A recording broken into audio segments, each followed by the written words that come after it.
जिंदाबाद। এভাবে প্যালেস্তাইনের নিরীহ শিশু নারী পুরুষ নির্বিশেষে যেভাবে আক্রমণ চালাচ্ছে ইসরায়েল, তারই প্রতিবাদে কলকাতায় বিশাল মিছিল দেখতে পাচ্ছেন প্যালেস্তাইনের পক্ষে। সেই চিত্র আপনাদেরকে দেখাচ্ছি, দেখতে পাচ্ছেন হাজার হাজার মানুষ কিন্তু কলকাতার রাজপথে প্যালেস্তাইনের পক্ষে তারা কলকাতার রাজপথে নেমেছে। আপনারা জানেন যেভাবে দখলদার ইসরায়েল যেভাবে হামলা চালাচ্ছে তারই প্রতিবাদে কিন্তু কলকাতায় বিশাল মিছিল নেমেছে। বলবো ওদের বিরুদ্ধে আওয়াজ তোলা হোক, আর শুধু আওয়াজ নয়, অ্যাক্ট করে দেখানো হোক। We need to stand for the people of Palestine. They are dying, they are starving, their mass starvation is happening there, and we need to speak up for that. It is about humanity.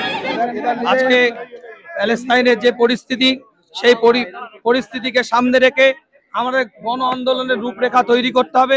সেই গণ আন্দোলনের রূপরেখা আজকে কলকাতার রাজপথ থেকে আমাদের শুরু হয়েছে, এবং যে অমানবিক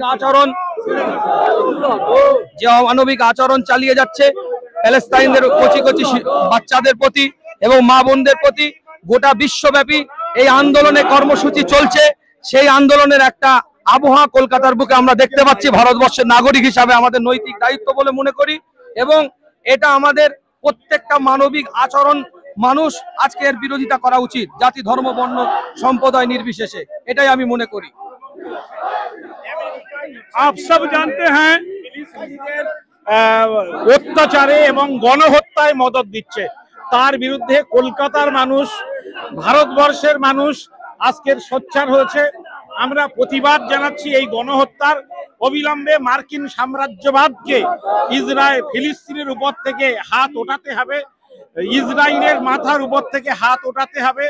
রাষ্ট্রপুঞ্জে যে ভোটাভুটি হয়েছে সেটাকে সম্মান জানিয়ে অবিলম্বে ফিলিস্তিনকে স্বাধীনতা দিতে হবে, এবং ফিলিস্তিনিদের যে মাতৃভূমি তাকে মর্যাদা দিয়ে অবিলম্বে ফিলিস্তিনের স্বাধীনতাকে সুনিশ্চিত করতে হবে।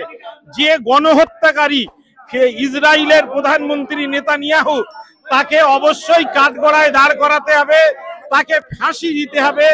এই গণহত্যার দায়ের জন্য অবশ্যই তাকে উপযুক্ত শাস্তি এবং আইনি ব্যবস্থা।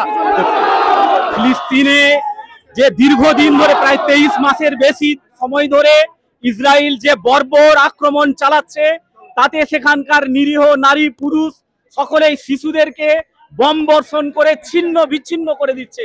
তারই প্রতিবাদে আজকে কলকাতাতে পশ্চিমবঙ্গের বিভিন্ন সংগঠনের ডাকে এই প্রতিবাদ মিছিল হচ্ছে।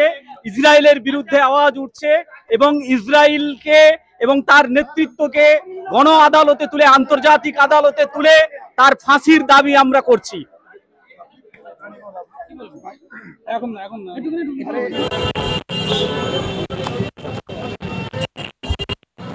প্রোডাক্ট আছে, আমেরিকা প্রোডাক্ট আছে, বাংলার জনগণ, ভারতের জনগণ এবং হিন্দু মুসলিম সমস্ত বৈষম্য ভুলে গিয়ে ইসরায়েলের বিপক্ষে এবং প্যালেস্তাইনের পক্ষে আমরা সমস্ত প্রোডাক্টকে বয়কট করছি। এবং আমরা প্রত্যেকটা জনগণকে বলতে চাই, ইসরায়েলি কোনো প্রোডাক্ট ইউজ করবেন না, আমেরিকার কোনো প্রোডাক্ট ইউজ করবেন না। প্রোডাক্ট দিয়ে এদেরকে ভাতের মারা মারবো। আগামী দিনেতে আমেরিকা সরকারকে হুঁশিয়ারি দিয়ে বলতে চাই, যদি তারা ইসরায়েলকে মদত করে এবং মদতের দ্বারা ফিলিস্তিনের কোনো ক্ষতি হয়, আগামী দিনে ভারতবর্ষ আমেরিকা বিরোধী